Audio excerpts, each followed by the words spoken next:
पूर्णमिदं पूर्णात् पूर्णमुदच्यते पूर्णस्य पूर्णमादाय पूर्णमेवावशिष्यते।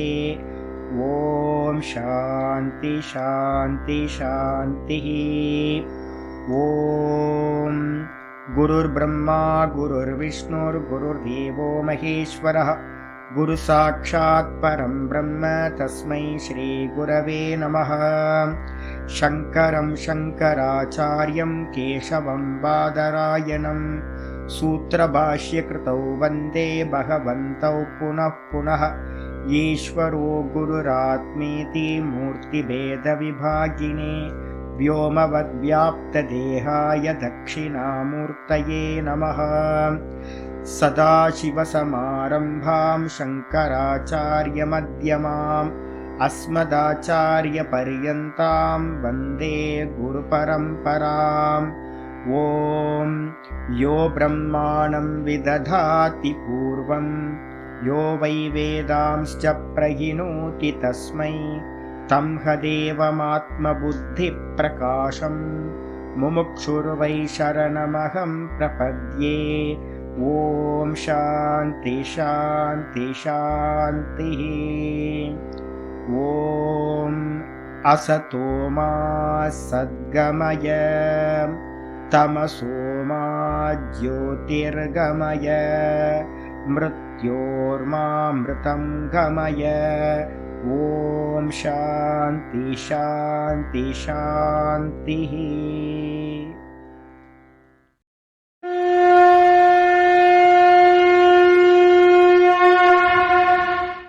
ॐ पार्थाय प्रतिबोधितां भगवता नारायणेन स्वयं व्यासेन ग्रथितां पुराणमुनिना मध्ये महाभारतम् अद्वैतामृतवर्षिणीं भगवतीम् अष्टादशाध्यायिनीम् अम्ब त्वामनुसन्दधामि भगवद्गीते भवद्वेषिणीम्। नमोऽस्तु ते व्यासविशालबुद्धे पुल्लारविन्दाय तपत्रनेत्र येन त्वया भारततैलपूर्णः प्रज्वालितो ज्ञानमयप्रदीपः प्रपन्नपारिजाताय स्तोत्रवेत्रैकपाणये ज्ञानमुद्राय कृष्णाय गीतामृतदुहे नमः। सर्वोपनिषदो गावः दोग्धा गोपालनन्दनः पार्थो वत्ससुधीर्भोक्ता दुग्धं गीतामृतं महत्। वसुदेवसुतं देवं कंसचाणूरमर्दनं देवकी परमानन्दं कृष्णं वन्दे जगद्गुरुम्। भीष्मद्रोणतटां जयद्रथजलां गान्धारनीलोत्पलां शल्यग्राहवती कृपेण वहनी कर्णेन वेलाकुलाम् अश्वत्थामविकर्णघोरमखरां दुर्योधनावर्तिनीं सोत्तीर्णा खलु पाण्डवैरननदीं कैवर्तककेशवः पाराशर्यवचः सरोजममलं गीतार्थगन्धोत्कटं नानाख्यानककेसरं हरिकथा सम्बोधनाभूतितम्। लोके सज्जनषट्पदैरहरः पेपीयमानं मुदा भूयाद्भारतपङ्कजं कलिमलं प्रध्वंसिनः श्रेयसे। मूकं करोति वाचालं पङ्गुं लङ्घयते गिरिं यत्कृपातमहं वन्दे परमानन्दमाधवम्। यं ब्रह्मा वरुणेन्द्ररुद्रमरुतः स्तुन्वन्ति दिव्यैस्तवैः वेदैः साङ्गपदक्रमोपनिषदैः गायन्ति यं सामगाः ध्यानावस्थिततद्गतेन मनसा पश्यन्ति यं योगिनः यस्यान्तं न विदुः सुरासुरगणाः।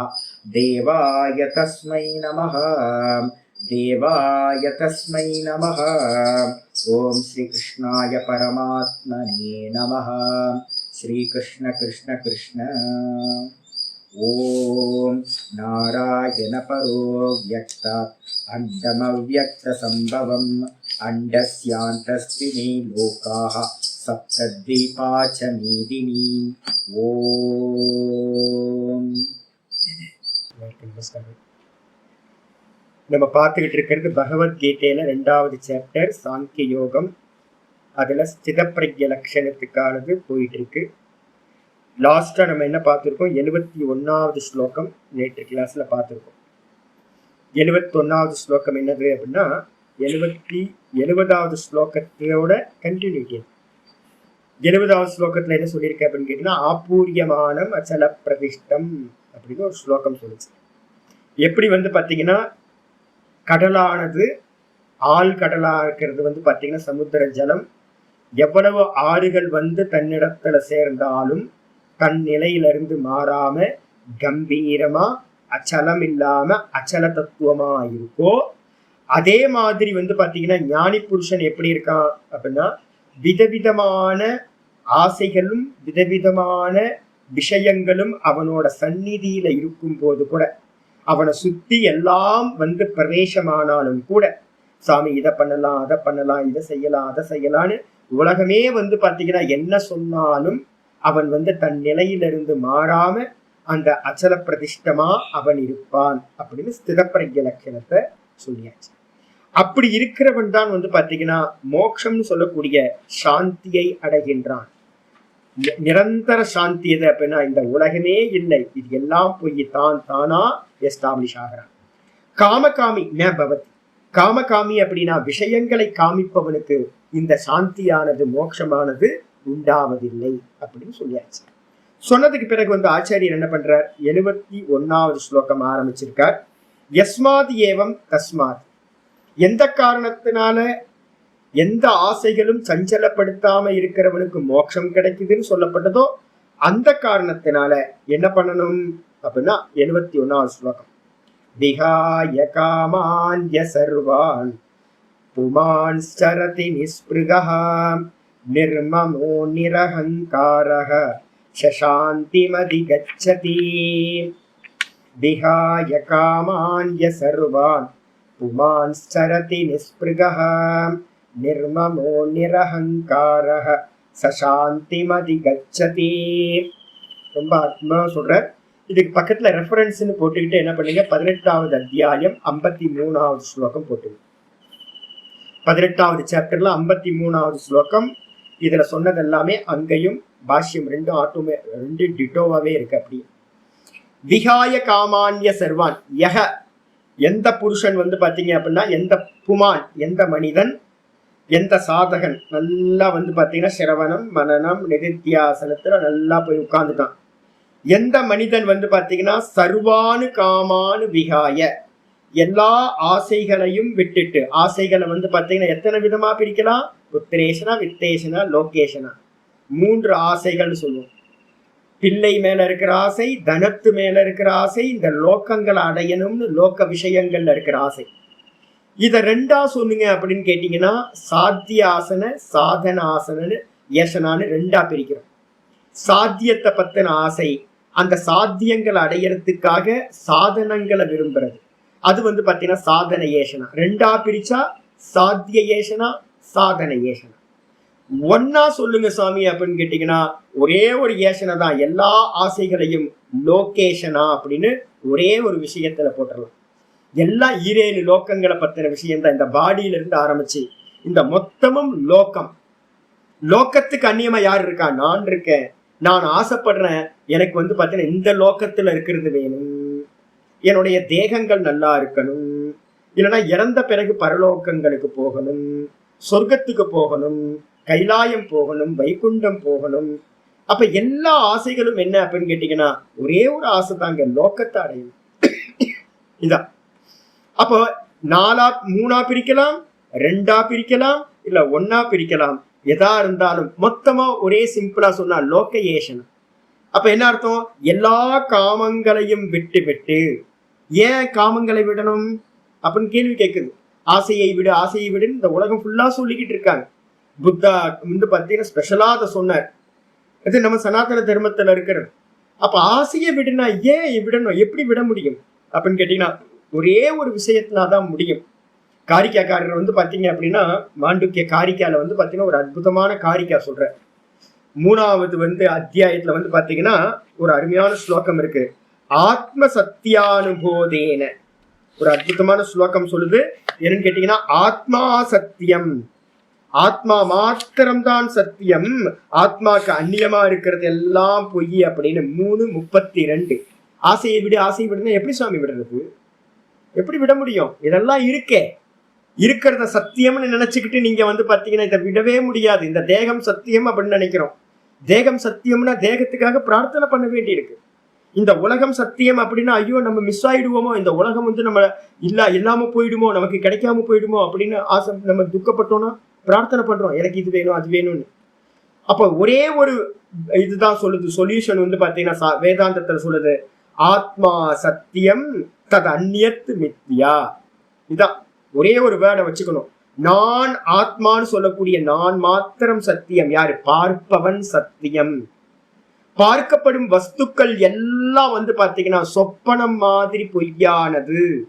மனசுல நல்லா புரிஞ்சுக்கணும். திருஷ்யங்கள் எல்லாம் பொய், திரஷ்டாவா இருக்கிற நான் மாத்திரம் சத்தியம். நான் தான் 3 காலத்திலையும் இருக்கேன். ஜாகிரதத்துல இருக்கிறது சொப்பனத்துல இல்ல, சொப்பனத்துல இருக்கிறது ஜாகிரதத்துல இல்லாம போகுது. ஜாகிரதத்திலையும் சொப்பனத்திலையும் இருந்த எதுவுமே வந்து பாத்தீங்கன்னா டீப் ஸ்லீப் போகும்போது இல்லாம போயிடுது, சுசுப்தியில இல்லாம போகுது. அப்ப அந்த 3 காலத்திலையும் வந்து போறக்கூடிய விஷயங்களா இருக்கு எல்லாமே. ஆனா அந்த 3 காலத்திலையும் வந்து போகாதவனா யாரு இருக்கேன்? நான் மாத்திரம் இருக்கேன். அப்ப சத்தியம் யாரு அப்படின்னு கேட்டீங்கன்னா நான் தான் சத்தியம். 3 காலத்திலும் வந்து போகாதவனா இருக்கிற நான் தான் சத்தியம். திரிகால அபாதித்வம் சத்தியம் அப்படின்னு லட்சணம் சொல்லுது. 3 காலத்திலும் மாறாமல் வந்து போகாம நான் இருக்கேன். நேற்று ஜாகிரத அவஸ்தையில கத்திரிக்காய் சாம்பார் சாப்பிட்டவனும் நான் தான். நான் வந்து பாத்தீங்கன்னா நல்லா வந்து பாத்தீங்க அப்படின்னா உத்தரகோச மங்கையில வந்து பாத்தீங்கன்னா சிவபெருமானோட தர்சனத்தை, நடராஜரோட தர்சனத்தை சொப்பனத்துல பார்த்தவனும் நான் தான். தூக்கத்துல வந்து பாத்தீங்கன்னா எதுவுமே இல்லாம, இந்த உலகமே இல்லாம ஒன்னும் தெரியாம தூங்கி போனவனும் நான் தான். இந்த 3த்துலயும் நான் மாறாதவனா இருக்கேன். மத்தது எல்லாம் வந்து போயிட்டே இருக்கு. அப்ப யாரு சத்தியம்? நான் சத்தியம், மத்ததெல்லாம் பொய். இதுதான். அப்ப ஆத்மா சத்தியம், ஆத்மா கண்ணியமா இருக்கிறதெல்லாம் பொய் அப்படின்னு இந்த விதமான ஒரு ஆச்சாரியத்திலிருந்து சாஸ்திரத்தை கேட்டு நல்லா சிரவணம் பண்ணி மனனம் பண்ணி போதமா மாத்திக்கிட்டு நல்லா நிச்சயம் பண்ணிக்கிட்டு என்ன பண்றது? ந சங்கல்பயதே யதா. மாண்டூக்கிய காரிக்கால 3:32 அற்புதமா சொல்லுது. எப்பொழுது இந்த மனசு வந்து பாத்தீங்கன்னா எதையுமே சங்கல்பிக்காம போகுதோ, எப்படி சங்கல்பிக்காம போகுது? 18 சாப்டர் முடிகிற வரைக்கும் நான் இதேதான் சொல்ல போறேன். இது பொய், இது பொய், இது பொய்ன்னு. எந்த வேதாந்தம் படிச்சீங்கனாலும் இதுதான் சொல்றது. இந்த ஜெகத் எல்லாம் பொய், இந்த தேகம் எல்லாம் பொய், தோற்ற மாத்திரம், வெறும் தெரியுது. இது சொல்லி சொல்லி சொல்லி சொல்லி என்னது ஒரு மெஸ்மரைஸ் பண்ற மாதிரி சத்தியத்தை மெஸ்மரைஸ் பண்ண வேண்டியிருக்கு. இதுதான் சத்தியம். அப்போ எதை தொட்டாலும் இது பொய் தானே, இது எதுக்கு, இது எதுக்கு, எந்த ஆசை வந்தாலும் இதை வச்சு என்ன பண்ண போறோம், இதை வச்சுக்கிட்டு மோட்சம் கிடைக்க போகுதா, இதான் வந்து போறதா இருக்கு அப்படின்னு எந்த சமயத்துல உங்களுக்குள்ளார ஒரு புத்தி வந்து பாத்தீங்கன்னா எதை தொட்டாலும் இது பொய் திருஷ்யம் அப்படின்னு உள்ளுக்குள்ளார நல்லா ஸ்திரமாகுதோ, ந சங்கல்பயதே யதா. எப்பொழுது இந்த மனம் வந்து பாத்தீங்கன்னா எந்த விஷயத்தையும் சிந்தனை பண்ணாம போயிடுதோ அந்த இடத்துல அதுக்கு என்ன பேரு சாமினா அமனஸ்தாம் ததாயாதி. டெக்னிக்கலா அதுக்கு என்ன பேரு? மனம் இருக்கும். மனம் வந்து பாத்தீங்கன்னா எந்த விஷய சிந்தனையும் பண்ணாம தான் தானா நிற்கும். அந்த மனசுக்கு பேரு அமனிபாவம்னு பேரு. அந்த இடத்துல என்ன கிடைக்குது அப்படின்னு கேட்டீங்கன்னா கிராகிய அபாவே ததக்ரகம். என்ன சொல்லுது அப்படின்னு கேட்டீங்கன்னா கிராகிய அபாவம்னா விஷயம் பொய் அப்படின்னு ஆனதுக்கு பிறகு விஷயத்தை கிரகணம் செய்யக்கூடிய, விஷயத்தை அறியக்கூடிய மனமும் அந்த இடத்துல என்ன ஆயிடுது? சாந்தமாயிடுது, இல்லாமல் போன மாதிரி ஆகிடுது. அப்ப இருக்கிறது யாரு அப்படின்னு கேட்டீங்கன்னா தான் தானா அவன் இருக்கின்றான் அப்படின்னு சொல்லுது. அப்போ எப்படி ஆசையை விடுறது சுவாமி அப்படின்னா, ஆசையை விடணும் அப்படின்னா திரஷ்டா திருஷ்யம்ன்ற விவேகம் பண்ணணும். வேற எதுவும் இல்ல. சாஸ்திரத்தை திரும்ப திரும்ப திரும்ப நிவிற்த்தி மார்க்கமா சொல்ற ஆச்சாரியர்கிட்ட இருந்து கேட்டுக்கிட்டே இருக்கணும். பொய் பொய் பொய் பொய்ன்னு திரும்ப திரும்ப திரும்ப இதோட யதார்த்தத்தை நம்ம தரிசனம் பண்ணணும். இது மாதிரி ஒரு புருஷன் பாத்தீங்கன்னா, ஒரு மனுஷன் எல்லாத்தையும் சிரவணத்தையும் மனனத்தையும் பண்ணி இது பொய் பொய் பொய்ன்னு எல்லாத்தையும் விட்டுட்டு விகாய சர்வானு காமான், எல்லா காமங்களையும் விட்டு விட்டு, காமங்களை விட்டுட்டா என்னது? ஒன்னே ஒண்ணுதான் சாமி, லோகம் இருக்கு, நான் இருக்கேன். நான் யாரு? சச்சிதானந்தமா பார்ப்பவன். அப்ப லோகத்தை எல்லாத்தையும் விட்டுட்டோம். அப்ப நான் மிச்சம் இருக்கிறது தான் மாற்றம்தான் மிச்சம் இருப்பான். அவன் என்ன பண்றான் அப்படின்னு கேட்டீங்கன்னா, வெளியில இருக்கிற எந்த வஸ்துக்களோடையும் நிஸ்பிருகா, நிஸ்பிருகம்னா ஆசை இல்லாதவனா, நிர்மமகா, நிர்மமகனா மமக்காரம் இல்லாதவனா. ஸ்கிரீனுக்கு மேல இருக்க காட்சிகளோட அதுக்கு அபிமானம் உண்டாகுமா? ஏன் பின்ன உண்டாகாது. ஏன்னா ஸ்கிரீனுக்கு மேல தெரிகிற எந்த சினிமா காட்சிகளும் என்ன ஆகுறது இல்ல, சம்பந்தமே இல்லை. இது மாதிரி பாத்தீங்கன்னா, நான் பார்ப்பவன், இது எல்லாம் பார்க்கப்படும் வஸ்துக்கள் என்னுடையது இல்லை, இது எல்லாம் போறது, எனக்கும் இதுக்கும் எந்த சம்பந்தமும் இல்லைன்னு பார்ப்பவன் பார்ப்பவனா அபிமானம் இல்லாமல் இருந்துகிட்டு நிர்மமகா. கூடவே அகங்காரம், அகங்காரம்னா நமக்கு அகங்காரம் வருதுன்னா எதுல வருது? ஆப்ஜெக்ட்ல தான் அகங்காரம் வருது. தேகம், மனசு, புத்தி, நான் படிச்ச படிப்பு, என்னுடைய தேசம், எல்லாத்திலையும் அபிமானம், என்ற இருக்க சொத்து பத்து, எல்லாத்திலையும் உறவுகள், எல்லாத்திலையும் இதை எல்லாத்தையும் விட்டுட்டு அகங்காரம்ன்றதுக்கு அர்த்தம் நான் கர்த்தாவா இருக்கேன் அப்படின்றதும் நான் போக்தாவா இருக்கன்றதையும் விட்டுட்டு நிரகங்காரக. எவன் இந்த விதமா பாத்தீங்கன்னா இருக்கிறானோ என்ன இருப்பான்? தான் தானா இருப்பான். அந்த தான் தானா இருக்கின்ற அவன் தான் பாத்தீங்கன்னா ச சாந்தி அதிகரிச்சு, அவன் மோட்சம் என்று சொல்லக்கூடிய சாந்தியை அடைகின்றான் அப்படின்னு ஸ்லோகம் சொல்லிடுச்சு. பாஷ்யத்துக்கு பாஷ்யத்தை சொல்றார். விகாய, விகாயன என்ன சுவாமி அப்படின்னு கேட்டீங்கன்னா, பரித்யஜ்ய, எல்லாத்தையும் தியாகம் செய்து விட்டு, எதை? காமானு, காமானு இட்டு போட்டிருக்கு சம்ஸ்கிருதத்துல, அதை இட்டா இன்னாகி காமாத்து, காமானு பரித்யஜ்ய, காமங்களை விட்டு விட்டு, தமிழ்லயும் இத்துன்னு இருக்கு, இத்த இன்னா போட்டுருங்க, காமான், எல்லா காமங்களையும். காமம்னா என்ன சுவாமி அப்படின்னு கேட்டீங்கன்னா, காமம்ன்றதுக்கு அர்த்தம் ஆசைப்பட்ட வஸ்துக்கள், ஆசைப்படுற வஸ்துக்கள். இந்த மொத்த லோகமும் பாத்தீங்கன்னா காமங்கள் தான். அதை எல்லாத்தையும் விட்டுட்டு காமான் யக சந்நியாசி, சந்நியாசி, சந்நியாசின்றவன் என்ன அர்த்தம்? சன்னியாசினாவே தியாகி. 18வது சாப்டர்ல சொல்ல போற. எதை சந்நியாசம்னு சொல்றோம்? தியாகத்தை தான் சந்நியாசம்னு சொல்றோம். தியாகம் செய்யாதவன் பாத்தீங்கன்னா சன்னியாசியா ஆக முடியாது. முக்கியமா சொல்றார். நீங்க நிறைய பேர் பாத்தீங்கன்னா சன்னியாசினா காவி வஸ்திரம் போட்டு ஜடையும் தாடியும் வச்சுக்கிட்டா சன்னியாசின்னு நினைக்காதீங்க. சந்நியாசம்ன்றதுக்கு அர்த்தமே தியாகம். எவன் பாத்தீங்கன்னா காமங்களை தியாகம் செய்யவில்லையோ அவன் சந்நியாசி ஆக மாட்டான். முக்கியமானது லட்சணம் அது. அப்ப அதனால பாத்தீங்கன்னா சந்நியாசியா இருக்கக்கூடிய புமான், புமான் என்ன அர்த்தம்? மனுஷன். ஒரு சன்னியாசியா தியாகம் பண்ணின மனுஷன் யாரா வேணா இருக்கலாம், இருந்துகிட்டு அவன் பாத்தீங்கன்னா சர்வானு அப்படின்னா என்ன அர்த்தம்? சர்வானு காமான் ஏன் சொல்லியிருக்கீங்க? சர்வான் அப்படின்னா அனைத்தும்னு அர்த்தம். அனைத்தும்னா என்ன அர்த்தம் அப்படின்னு ஆச்சாரியர் சொல்றாரு. அசேஷத்தக, அசேஷத்தகனா என்ன சுவாமி அப்படின்னா கார்த்ஸ்னியேன அப்படின்ட்டார். பூரணமா எல்லா ஆசைகளும். நீங்க நல்லா தெரிஞ்சுங்க, புத்தாவோட பிலாசபி இந்தியால நல்லா நிறைய பேர் சொல்றாங்க. ஆக்சுவலா பூரணமான காமத்தை விடவே முடியாதுங்க. அந்த வெளியில இருக்கிற பிலாசபியை வச்சுக்கிட்டு, எந்த பிலாசபியை வச்சுக்கிட்டா நீங்க பூரண காமத்தை தியாகம் பண்ண முடியும்னா, திரஷ்டா திருஷ்யம்னு சொல்லக்கூடிய இந்த ஆத்ம அனாத்ம விவேகம் பண்ணுனா மட்டும்தான் எனக்கு அந்நியமா, நான் அப்படின்ற கான்சியஸ்னஸ்க்கு அந்நியமா இருக்கிறது எல்லாம் சொப்பன மாதிரின்னு தெரிஞ்சா மட்டும்தான் தியாகம் பண்ண. இத சத்தியம்னு தெரிஞ்சுக்கிட்டு நீங்க விடணும்னு ஆசைப்பட்டீங்கன்னா எதையாவது செலக்டிவா தான் நம்ம விட முடியும், பூரணமா விட முடியாது. அப்ப பூரண தியாகம் எப்ப கிடைக்கும் அப்படின்னா வேதாந்த சிரவணத்து மூலமா. இது சத்தியமா, இது எல்லாம் பொய்யுங்க, இதுல கொஞ்சம் கூட டவுட் இல்லை, நான் மாத்திரம்தான் உண்மை அப்படின்னு ஒரு ஞானம் புத்திக்குள்ளார உண்டாச்சுன்னா மட்டும்தான் இது எல்லாத்தையும் தியாகம் பண்ண முடியும். மிச்சம் இல்லாம, அசேஷத்தக, மிச்சம் இல்லாமன்னு என்ன அர்த்தம்? பூரணமா பாத்தீங்கன்னா விட்டுட்டு பரியடதி, பரியட்டத்தினா என்ன அர்த்தம்? சுற்றி திரிகின்றானோ அப்படின்னு இருக்கு.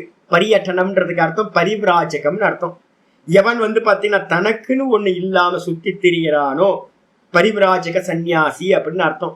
மந்திரம் அப்படியே பிருகதாரண்ய மந்திரத்தை என்ன பண்றாரு ஆச்சாரியார் இங்க எழுதுற. என்னன்னு கேட்டா லோகே புத்திரேஷனாவித்தாய அத்த லோகேஷனாவித்தாய வித்தேஷனாவித்தாய அத்த பிக்ஷாச்சரியம் சரந்தி மந்திரம் இருக்கு. இந்த மந்திரத்தை பாத்தீங்கன்னா பிருகதாரண்யத்தை சொல்றது 3 ஆசைகளையும் விட்டுட்டு என்ன பண்றான் அப்படின்னா அகம் பிரம்மாஸ்மின்ற ஒரே தாட் உள்ளுக்குள்ளார ஒரே விஷயத்தை வச்சுக்கிட்டு அவன் பாத்தீங்கன்னா சுத்தி திரிகின்றான். யாரு?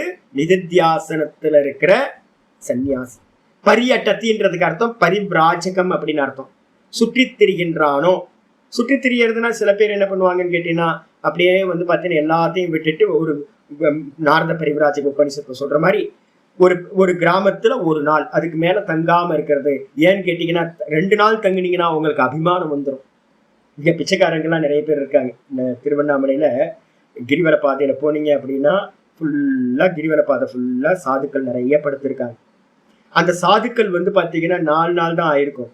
ஒரு இடத்துல படுத்தோம் அப்படின்னா இந்த இடம் ரோடு, அதுல ரோட்ல பாத்தீங்க அப்படின்னா பிளாட்ஃபார்ம்ல பாத்தீங்கன்னா படுக்கிறவங்க அந்த இடத்து மேல அபிமானம் வந்து 4 நாள் படுத்தா இது என்னோட இடம், நீ இங்க படுக்க கூடாதுன்னு சண்டை. ராத்திரில போனீங்க அப்படின்னா சண்டை நடக்கிறத கிரிவல பாதையில பார்க்கலாம். 9 மணில இருந்து பாத்தீங்க அப்படின்னா ஒரு 10-12 மணி வரைக்கும் அங்கங்க சண்டை நடந்துகிட்டே இருக்கும். என்னன்னு கேட்டீங்கன்னா ஒன்னே ஒண்ணுதான். என்னன்னு கேட்டீங்கன்னா ரோட்ல படுக்கிறவனும் கூட 4 நாள் தொடர்ந்து படுத்தான் அப்படின்னா அந்த இடம் என்னுடைய இடம்னு மனசுக்குள்ளார மமக்காரம் வந்துருக்கு. அப்ப அதனால சன்னியாசிக்கு என்ன சொல்லுதுன்னு கேட்டீங்கன்னா ஒரு கிராமத்துல ஒரு நாள் தங்கு, ஒரு நகரமா இருந்துச்சுன்னா 3 நாள் வேற வேற இடத்துல தங்கு, சுத்திக்கிட்டே இரு, தனக்குன்னு எதையுமே வச்சுக்காத, வெறும் பிக்ஷா பாத்திரம் ஒண்ணு இருக்கட்டும் அதுலயும் கூட அபிமானம் இல்லாம என்ன பண்ணு அப்படின்னா சுத்தி தெரிய அப்படின்னு வச்சிருக்கு பரிவிராஜகனுக்கு.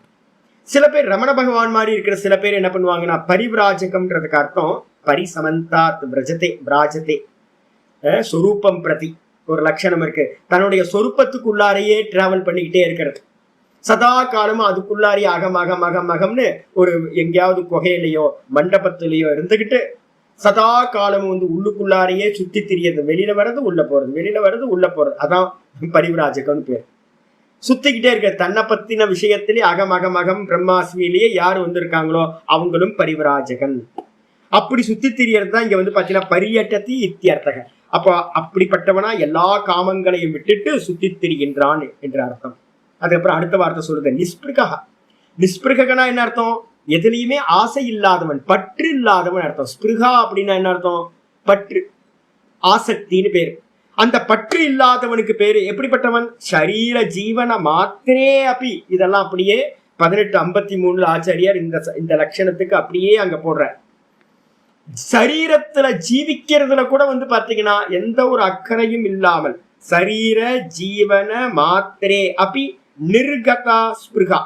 இந்த தேகம் இருந்தா என்ன, செத்தா என்ன? ஏன் அப்படின்னா இதான் நான் இல்லையே, இது கருமத்தினால வந்தது. இது கருமத்துல என்னெல்லாம் இருக்குமோ அதெல்லாம் இதுக்கு சம்பவிக்கும். அது பாத்தீங்கன்னா பிராரப்தம் பாத்தீங்கன்னா தேகத்தை பார்த்து கொள்ளும். எனக்கும் இதுக்கும் சம்பந்தம் இல்லை. இது எல்லாம் பாத்தீங்கன்னா வெறும் தோற்ற மாத்திரம், பொய்யானது, சொப்பன மாத்திரம் அப்படின்னு தெரிஞ்சு இதுல இந்த தேகத்துல கூட பாத்தீங்கன்னா ஜீவிக்க வைக்கிறதுக்கு கூட ஆசை இல்லாமல் அதான் சொல்ற ஜீவன மாத்திரே அப்படி நிர்கதா ஸ்பிருகா. பகவான் வச்சனம் சொல்லணும். ரமண பகவான் காவிய கண்ட கணபதி சொல்ற வச்சனம் சொல்லிட்டே இருக்கல. காவிய கண்ட கணபதி சொல்றார் ஒரு மாசத்துக்கு எக்ஸ்பெண்டிச்சர்ஸ் பாத்தீங்கன்னா நமக்கு ஒரு 3 ரூபாய் இருந்தா போதும் இல்ல அப்படின்னு ரமண பகவான்கிட்ட கேட்கிறார். ரமண பகவான் பாத்தீங்கன்னா ஒரே ஒரு வார்த்தை சொல்றார், நான் இருக்கிறதுக்கு இந்த தேகமே அதிகம்பா அப்படின்ற. என்ன யோசிச்சு பாருங்க, என்ன ஸ்திதி. அப்படியே இங்க சொல்றது அப்படியே அவரோட ஜீவனத்துல சொல்லியிருக்காரு. இந்த தேகமே நான் இருக்கிறதுக்கு அதிகம். ஏன் அப்படின்னு கேட்டீங்கன்னா இந்த தேகமும் கூட திருஷ்யம், நான் இல்லை இந்த தேகம். அப்ப நான் இருக்கேன் அப்படின்னா ஸ்வமகிமே பிரதிஷ்டத்தை. நான் எங்க இருக்கேன் அப்படின்னா என்னோட மகிமையில இருக்கேன், சச்சிதானந்தமா நான் இருக்கேன். எனக்கு தேகம் கூட அதிகம்தான். அப்படி இருக்கும்போது பாத்தீங்கன்னா அந்த தேகம் இருந்தா என்ன, செத்தா என்ன? ஏன் அப்படின்னா எனக்கு அநேக தேகங்கள் சொப்பனத்துல வந்துச்சு இல்ல. டெய்லி சொப்பனம் தீர்ந்து போகும்போது அந்த தேகங்கள் எல்லாம் இல்லாம போச்சு இல்ல. என்ன ஆகும்? போச்சு. நான் ஒரு பூனைக்குட்டி வந்து பார்த்தீங்கன்னா டெய்லி ஃபீடிங் பண்ணிட்டு இருந்தேன். ஒரு 4 குட்டி போட்டுச்சு பூனை. நேற்று வந்து பார்த்தீங்கன்னா சாயந்தரம் போகும்போது அந்த பூனை, அம்மா பூனை வந்து பார்த்தீங்கன்னா செத்து போச்சு. அச்சோ அச்சோ அச்சோ! அந்த பூனையை வளர்த்துட்டு இருந்த அந்த பையன் வந்து பார்த்தீங்கன்னா சோகமா உட்காந்து அழுதுட்டு இருக்கான். என்னடா, சின்ன பையன் 6ஆம் கிளாஸ் 7ஆம் கிளாஸ் படிக்கிறான். என்னடா ஆச்சு அப்படின்னா, பூனை செத்து போச்சு சாமி அப்படின்ட்டு அப்படியே ஒடுங்கி போய் உட்காந்துருக்கான். இப்ப நம்ம என்ன பண்ண வேண்டியிருக்கு அப்படின்னு கேட்டீங்கன்னா, பிராரப்தம் முடிஞ்சது அப்படின்னா, அது பூனையா இருந்தாலும் மனுஷனா இருந்தாலும் அந்த தேகம் பிராரப்தம் முடிகிற காலம் வரைக்கும் தான் ஜீவிக்கும். பிராரப்தத்துக்கு தெரியாது, ஐயோ குட்டிங்க வந்து இன்னும் பால் குடி மறக்கலையே, எல்லாம் சின்ன சின்ன குட்டிங்களா இருக்கேன்னு பிராரப்தத்துக்கு தெரியுமா? யோசிச்சு பாருங்க, பிராரப்தத்துக்குலாம் தெரியாது. அது என்ன பண்ணும் அப்படின்னு கேட்டீங்கன்னா, எப்போ டிராமா முடியுதோ அந்த சமயத்துல வந்து பாத்தீங்கன்னா டும் போயிடும், பிராணன் எடுத்துரும். அதனால வந்து பாத்தீங்கன்னா இந்த விஷயத்தை கர்மா தியரிய நல்ல முறையில தெரிஞ்சவன் என்ன பண்ணுவான்னு கேட்டீங்கன்னா, இந்த தேகத்துக்கு என்ன நடக்கணுமோ அது யாராலையும் மாற்ற முடியாது அப்படின்னு, இதுக்கு என்ன நடந்தாலும் நான் என்ன பண்ண போறேன், விட்னஸா இருந்துகிட்டு சாட்சியா இருந்துகிட்டு இதை உதாசீனப்படுத்துறது. இதுல கொஞ்சம் கூட வந்து பாத்தீங்கன்னா அபிமானம் இல்லாம எவன் இருக்கானோ, எவன் இருக்கானோ ச நிஸ்பிருகா, அவனுக்கு பேரு நிஸ்பிருகான்னு பேரு, பற்றுதல் இல்லாதவன் அப்படின்னு அர்த்தம். அவ்வாறு இருந்து கொண்டு சன்னு, அவ்வாறு இருந்து கொண்டு நிர்மமக, கூடவே என்ன இருக்கு, நிர்மமக மமகாரம்னு பேர். மமகாரம் இல்லாதவனாக எதுல, சரீர ஜீவன மாத்திர ஆக்ஷிப்த பரிகிரக. இதுவும் அப்படியே 1853 பாஷ்யத்தில் ஆச்சாரியர் சொல்றாரு. சரீரத்தை வந்து பாத்தீங்கன்னா ஜீவனம் பண்றதுக்கு என்ன இருக்கும் அப்படின்னு கேட்டீங்கன்னா, ஒரு பிக்ஷா பாத்திரம் வேணும். அதுக்கப்புறம் நிதித்தியாசனத்துல இருக்கிறவனுக்கு ஒரு பிக்ஷா பாத்திரம் வச்சுக்கிறதுக்கு சன்னியாசிக்கு சொல்லியிருக்கு. ஒரு தண்டத்தை கையில வச்சுக்கலாம் சொல்லியிருக்கு. ஏன்னா நிறைய இடத்துல போகும்போது தண்டம் ரொம்ப 3வது கால் நாங்க சொல்லுவோம். அதை தண்டம் வந்து பாத்தீங்கன்னா நதிக்கரை எங்கேயாவது போறோம், இல்ல காடுகள் போறோம் அப்படின்னா ஒரு தண்டம் இருக்கலாம். விவேகானந்தர் வந்து பாத்தீங்கன்னா அற்புதமான ஒரு போஸ்டர் இருக்கு பாத்தீங்களா, ஒரு தண்டத்தை வச்சுட்டு நிற்பார். அப்ப பரிவிராஜகனா இருக்கிறதுல வந்து பாத்தீங்கன்னா ஒரு தண்டம், கூட வந்து பாத்தீங்கன்னா ஒரு கமண்டலம் வச்சுக்கலாம், பிக்ஷா பாத்திரம். அதுக்கப்புறம் போத்திக்கிறதுக்கு வந்து பாத்தீங்கன்னா நல்லா போர்வை எடுத்து வச்சுக்கலாம். இதெல்லாம் வந்து சன்னியாசிக்கு சொல்லப்பட்டிருக்கு. அதே மாதிரி ஒரு நல்ல செப்பல் வந்து பாத்தீங்கன்னா மரச்செப்பலோ இல்லை ஏதோ ஒரு செப்பல் வச்சுக்கலாம். இவ்வளவுதான் இருக்கலாம். இதை வச்சிருக்கும் போது கூட சரீர ஜீவன மாத்திர, இந்த சரீரம் ஜீவிச்சுக்கிட்டு இருக்கிறது, போத்திக்கிறதுக்கும் சாப்பிட்றதுக்கு பாத்திரமும் இவைகள் தண்டமும், இவைகள்ல கூட வந்து பாத்தீங்கன்னா ஆக்ஷிப்த பரிகிரக. ஆக்ஷிப்தனா என்ன அர்த்தம், அதுக்கு ஜீவனத்துக்கு வந்து எதெல்லாம் அபேக்ஷா இருக்கோ, எதை சார்ந்து இருக்கோ அதுலயும் கூட வந்து பாத்தீங்கன்னா என்ன இருக்கக்கூடாது அப்படின்னா ஆக்ஷிப்த பரிகிரக அப்பி. அது எதெல்லாம் நம்ம பரிகிரகம் பண்ணமோ, யாரோ கொடுத்துருப்பாங்க, சுவாமி இந்த தண்டத்தை வச்சுக்கோங்க நல்லா அப்படின்னு. நர்மதா பரிக்கிரமம் போகும்போது என்ன பண்ணுவாங்க அப்படின்னு கேட்டீங்கன்னா, பரிவிராஜகமா போவோம். அப்போ போய் இறங்கினோடனே ஆசிரமத்துல இருக்கிறவங்க என்ன பண்ணுவாங்கன்னா, ஒரு 2-3 ஆசிரமம் தள்ளி போகும்போதே நல்ல மூங்கில் களி, நல்ல மூங்கில் குச்சிய அங்க வில்லேஜ்ல இருக்கிற கிராமத்து பசங்க என்ன பண்ணுவாங்க, சாமி இதை எடுத்துக்கங்க அப்படின்னு நல்ல மூங்கில் களியை எடுத்து நல்ல நெருப்புல வாட்டி உங்க கையில கொடுத்துருவாங்க. அப்ப நம்ம அது கூட வந்து பாத்தீங்கன்னா என்ன, ஏன் எதுக்கு வேணாமே, இல்ல சுவாமி போற இடத்துல நதியில நீங்க இறங்குறதுக்கு முன்னாடி என்ன பண்ணுங்க, நர்மதா கரையில ஃபர்ஸ்ட் எடுத்தோன்னு அந்த குச்சியை வச்சு பாருங்க, நிறைய இடத்துல சேறு சகதி இருக்கும், நீங்க காலை விட்டீங்கன்னா உள்ள இழுத்துட்டு போயிடும், அதனால இது இந்த குச்சி உங்களுக்கு தேவைன்னு தண்டத்தை கொடுப்பாங்க. அதுக்கப்புறம் போற வழியில வந்து பாத்தீங்க அப்படின்னா என்ன பண்ணுவார், ஒருத்தர் இருக்கார், ஒரு வில்லேஜ் இருக்கு, நர்மதா பரிக்கிரமத்தை பண்ணும்போது ஒரு டீப் ஃபாரஸ்ட் போவோம், நியூட் பர்சன்லாம் இருக்கிற வில்லேஜ். அந்த வில்லேஜுக்கு உள்ளார நுழையறதுக்கு முன்னாடியே ஒரு 250 கிலோமீட்டர் காடு, அதுக்குள்ளார நுழையறதுக்கு முன்னாடியே என்ன பண்ணுவாங்க அப்படின்னு கேட்டீங்கன்னா, ஒரு வில்லேஜ்ல ஒரு கடைக்காரர் ஒருத்தர் இருக்கார், அதான் லாஸ்ட் ஒரு ப்ரொவிஷன் ஷாப்.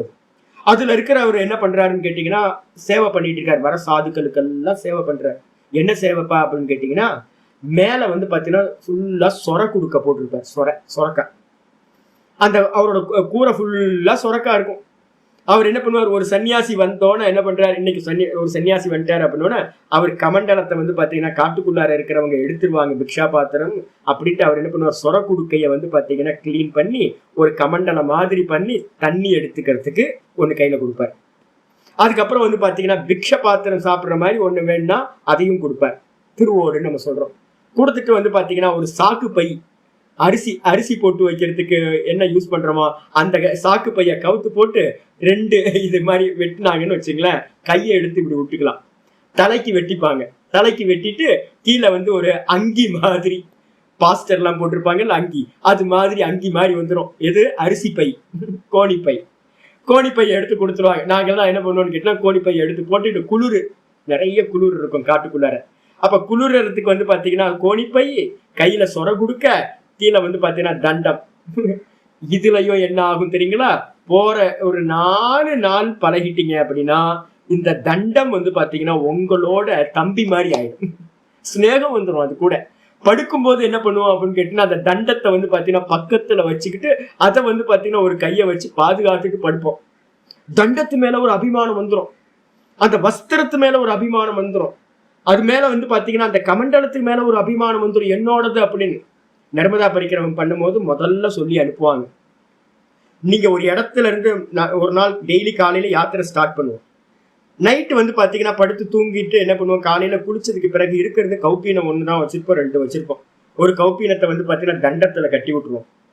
நம்ம சங்கராச்சாரியரோட மேல வந்து அந்த கொடி மாதிரி ஒண்ணு இருக்கும் பாத்தீங்களா, இது மாதிரி பரிவிராஜகனுக்கு எது கொடி அப்படின்னு கேட்டீங்கன்னா கௌப்பீனம் தான் வந்து பாத்தீங்கன்னா கொடி. கௌப்பீனத்தை எடுத்து கட்டி வச்சிருப்போம். ஒரு கௌப்பீனம், ஒரு கௌப்பீனம் கட்டியிருப்போம்.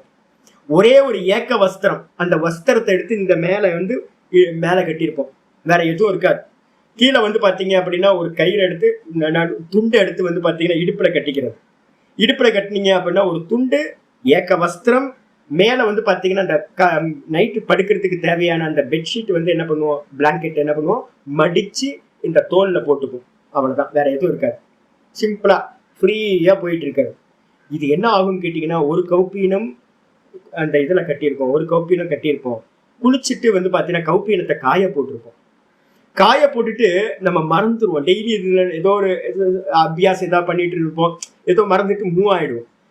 மூவ் ஆயிட்டுனா 10 அடி மூவ் ஆயிட்டுனா திரும்ப விட்டதை எடுக்க கூடாது அப்படின்னு நியமம் வச்சிருக்கு. கௌப்பீனத்தை எடுக்கிறதுக்காக திரும்ப வராத, முன்னாடி போனீங்கன்னா முன்னாடியே போயிட்டு எதையெல்லாம் விட்டுட்டியோ மறந்துட்டியோ மறந்ததை எடுக்கிறதுக்காக திரும்ப வராத அப்படின்னு பரிவிராஜகனுக்கு விதி வச்சிருக்கு. வச்சு பாருங்க, என்ன அற்புதம் பாருங்க. நிறைய பேர் சன்னியாசி சாதுக்கள் வந்து பாத்தீங்கன்னா அதை டிராவல் பண்ணிக்கிட்டே இருக்காங்க. என்ன அர்த்தம் அப்படின்னு கேட்டீங்கன்னா எது விட்டமோ விட்டது விட்டதுதான். விட்டதை வந்து பாத்தீங்கன்னா ஐயோ என்னோடது விட்டுட்டேன்னு மமக்காரத்தோட போகக்கூடாது ஒண்ணு. அதுக்கப்புறம் ஆச்சரியர் அப்படியே பாஷ்யத்துல 18வது சாப்டர்ல எழுதுறாரு, இந்த நமக்கு வந்து பாத்தீங்கன்னா ஜீவிக்கிறதுக்கு தேவையான அல்பமான விஷயங்கள் இருக்கும், அதுல கூட வந்து பாத்தீங்கன்னா உனக்கு அபிமானம் இருக்க வேணாம் அப்படின்ற. திருவிடை மருதூர்ல ஒரு பக்க வாசல்ல வந்து பாத்தீங்கன்னா இவர் இருக்கார், பட்டினத்தார் இருக்கார். ஒரு வாசல்ல வந்து பாத்தீங்க அப்படின்னா நம்ம பத்திரகிரியார் அவரோட சிஷ்யர் இருக்கார். சிஷ்யர் வந்து பாத்தீங்க அப்படின்னா இருக்கும்போது சிஷ்யர் பத்திரகிரியார் என்ன பண்றாரு, ஒரு திருவோடு ஒண்ணு வச்சிருக்காரு. பட்டினத்தார் வந்து பாத்தீங்கன்னா கரதல பிக்ஷா, வெறும் கரத்துல வாங்கி சாப்பிட்டு தொடச்சிட்டு போயிடுறது. சௌச்சமாவது மண்ணாங்கட்டியாகும். ஒன்றும் இல்லை, நான் தான் நித்திய சுத்த புத்த முக்த சுபாவம், எனக்கு கண்ணியமா இருக்க இந்த தேகம் எல்லாமே அசுத்தம் தான். அப்ப சாப்பாடை வாங்கி சாப்பிட்றது, வாஷ் பண்றதுலாம் கூட இல்லை, உடம்புலயே இப்படி தடவிக்கிறது. சன்னியாசிகள் தடவிக்கிட்டு வந்து பாத்தீங்கன்னா வாஷ் பண்றது கூட இல்லை, யோசிச்சு பாருங்க. அப்படி இருந்துகிட்டு இருக்கார் பட்டினத்தார். அடுத்த இதுல வந்து பாத்தீங்கன்னா கோபுர வாசல்ல திருவோடோட வந்து பாத்தீங்கன்னா இவர் இருக்கார், யாரு, பத்திரகிரியார் இருக்கார், பர்திருஹரி. அவர் என்ன பண்றாரு, சாப்பாடு வாங்கி தான் சாப்பிட்டு தனக்கு பக்கத்துல ஒரு மிச்சத்தை வந்து பாத்தீங்கன்னா நாய்க்கு வைப்பாரு. ஒரு நாயும் வந்து சேர்ந்துச்சு, குடும்பம் ஆகி போச்சு, பரிவாரம் ஆகி போச்சு. தான் சாப்பிடுறது தனக்கு மிச்சம் இருக்கிறது வந்து பாத்தீங்கன்னா நாய்க்கு வைக்கிறது. இப்படியே நடந்துட்டு இருந்துச்சு. யாரோ ஒருத்தவங்க வந்து பாத்தீங்கன்னா பட்டினத்தாட்ட வந்து பாத்தீங்கன்னா சுவாமி எனக்கு இதை பத்தி சொல்லுங்க அப்படின்னு ஆசீர்வாதம் பண்ணுங்கன்னு சொல்லும்போது அங்க ஒரு சம்சாரி ஒருத்தன் இருக்கான், அவன்கிட்ட போய் கேளுங்க, எனக்கு ஒன்றும் தெரியாது, எனக்கு எதுவும் இல்லை அப்படின்ட்டாரு.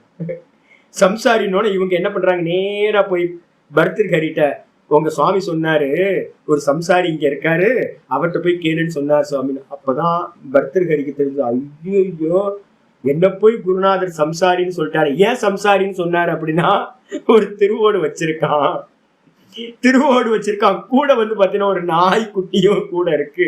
அப்ப அவன் சம்சாரி தானே அப்படின்னோட இவர் என்ன பண்றாரு, பர்திருஹரி, ஐயோ சாமி நான் இது மாதிரி தப்புட்டேனே அப்படின்ட்டு அந்த திருவோட்டை எடுத்து நாயோட மண்டையில டம்முன்னு ஒரு போடு போட்டு நாய் செத்து போச்சு, திருவோடு உடஞ்சு போச்சு.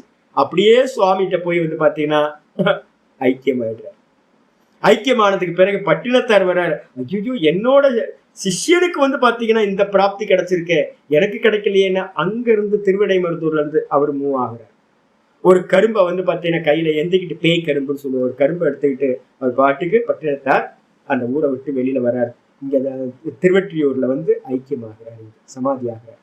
அப்ப என்ன அர்த்தம்னா பெரியவங்க எல்லாம் நிறைய பேர் இருந்திருக்காங்க. சதாசிவ பிரமேந்தர் எல்லாம் வந்து பாத்தீங்க அப்படின்னா அப்படிதான் இருந்திருக்காரு. எதுவுமே இல்லை கையில.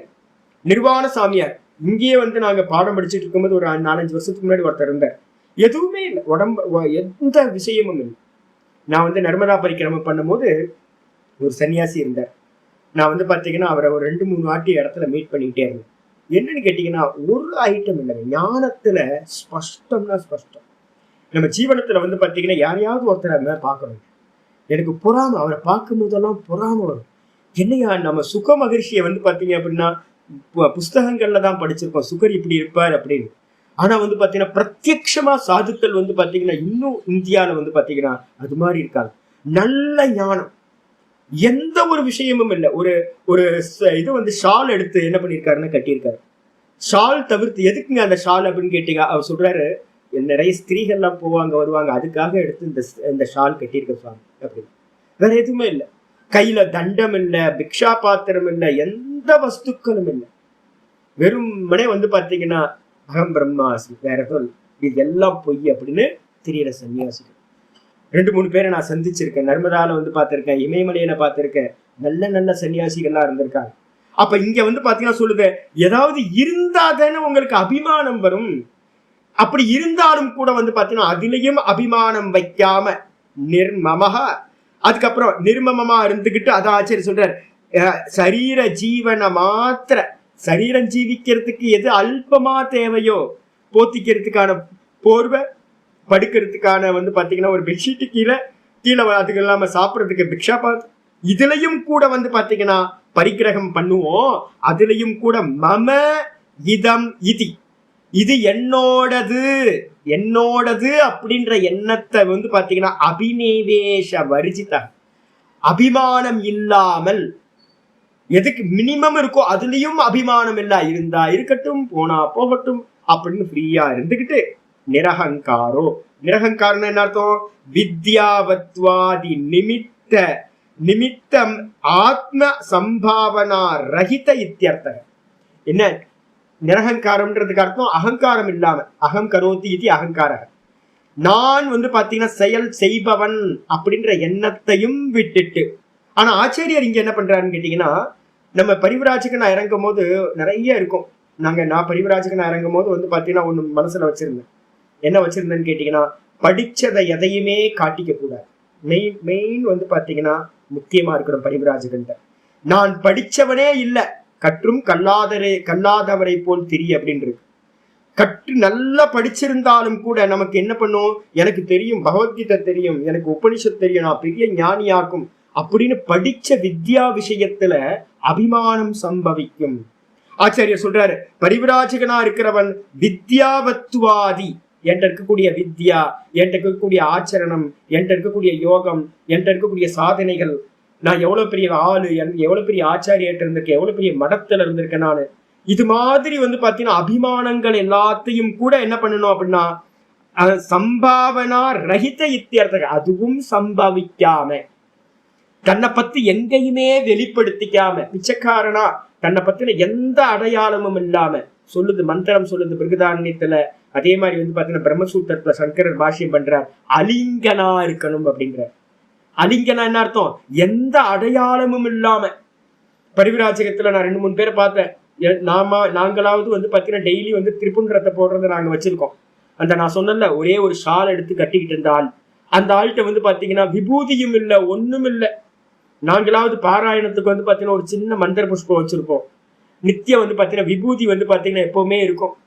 திருப்ப நம்ம விபூதி போட்டுதான் எப்பவுமே டெய்லி காலையில எல்லாத்தையும் பண்ற காரியம்.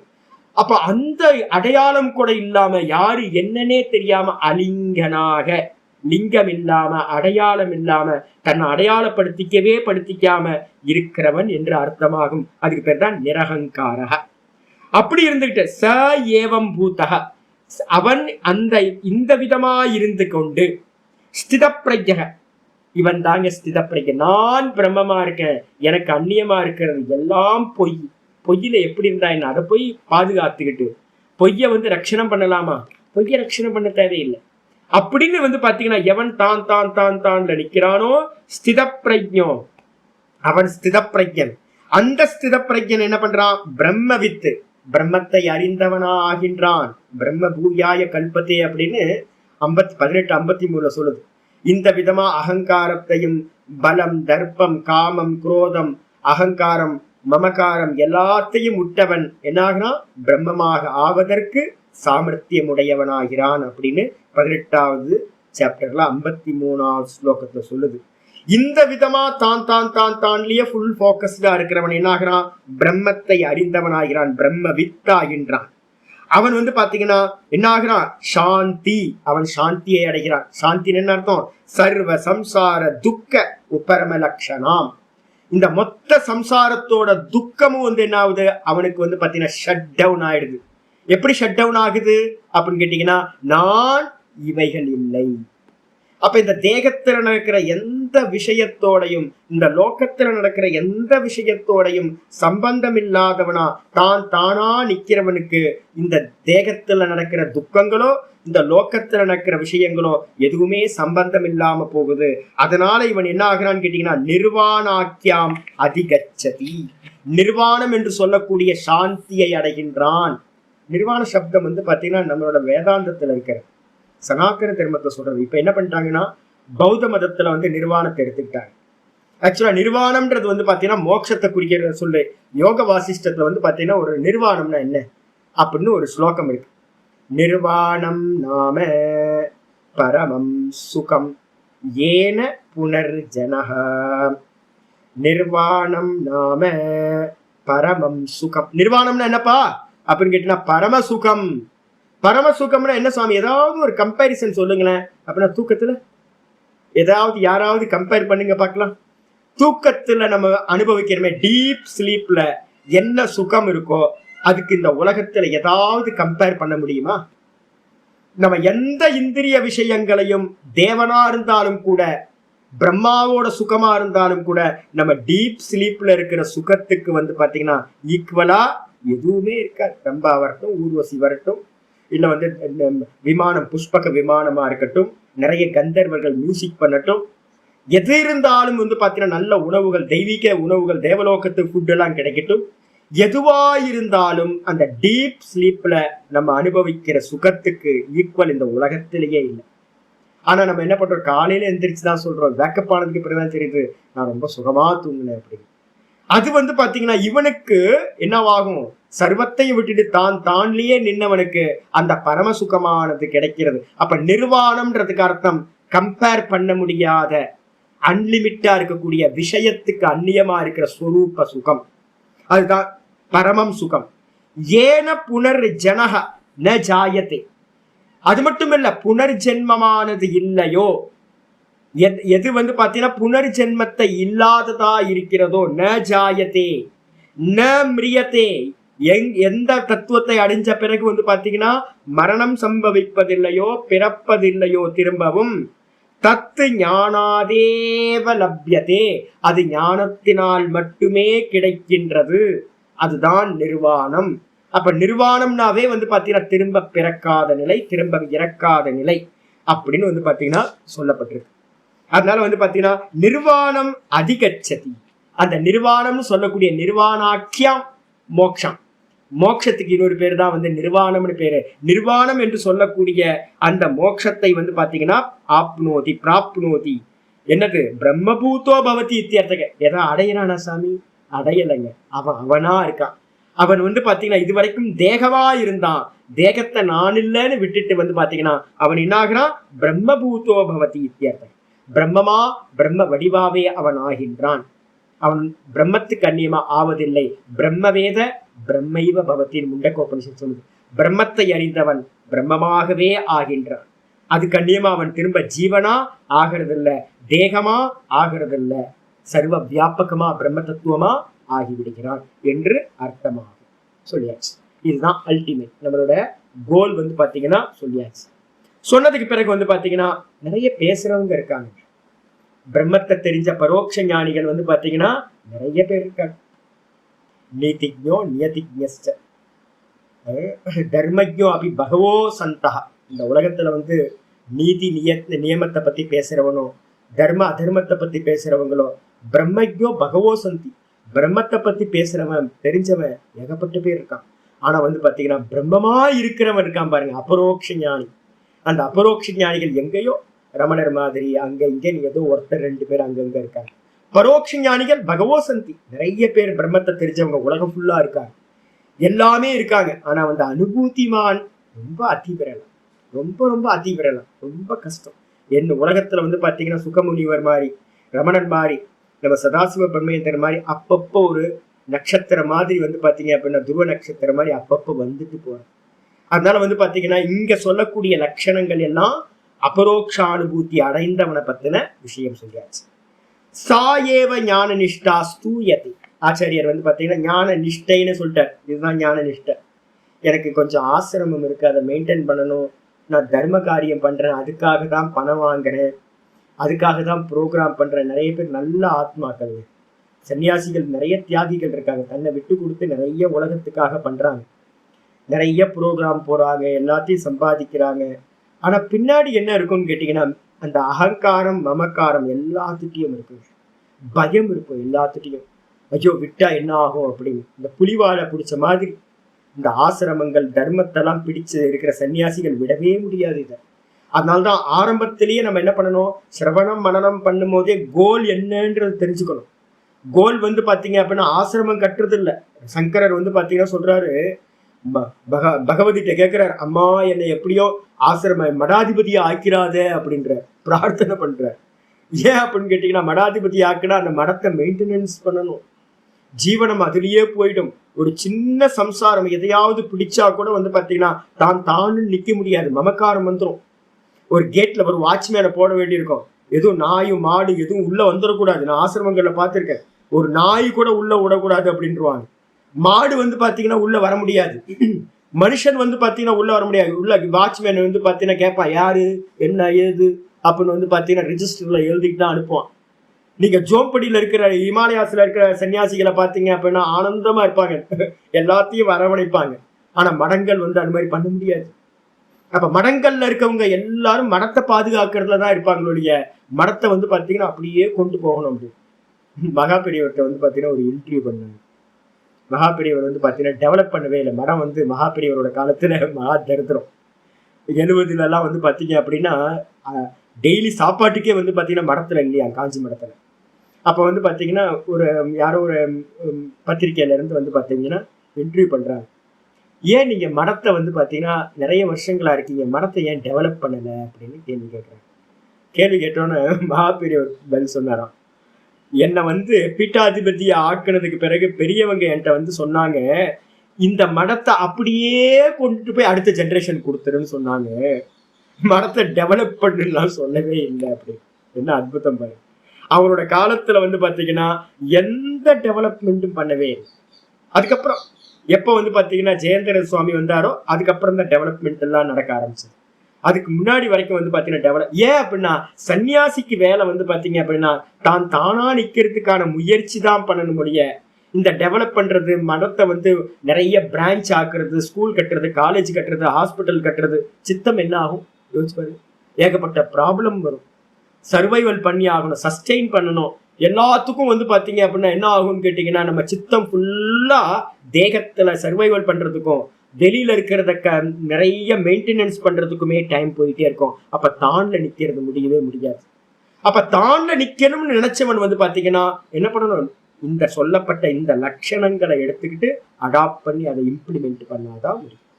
ஆச்சாரியர் என்ன பண்றாரு, சாயேவ ஞான நிஷ்டா ஸ்தூயத்தை அடுத்த ஸ்லோகத்துக்கு அவதே அறிக்கை சொல்றார்.